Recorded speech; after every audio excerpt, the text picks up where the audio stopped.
वो शख्स एक दूर में मिलता रहा मुझे। साया था कोई अजनबी जचता रहा मुझे। मैं सोचता था कौन है, साथी है, हमअनवा, जो एक किताब जानकर पढ़ता रहा मुझे। हंसता था जैसे रात का तारा हो दूर का। मैं एक सफर में था मगर दिखता रहा मुझे। मैं टूट कर बिखर गया, एक शाम की तरह।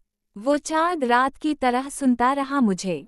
मैं मुस्तरिब, मैं मुंतशिर, मैं दर्द दर्द गम।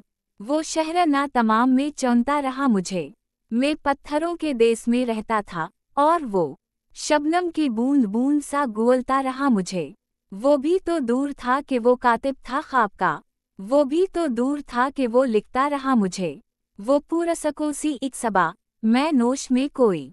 वो देखते ही देखते चढ़ता रहा मुझे। बिखरा था टूट कर कभी, वो मेहरबान था। वो जोड़ जोड़ कर यूं ही रखता रहा मुझे।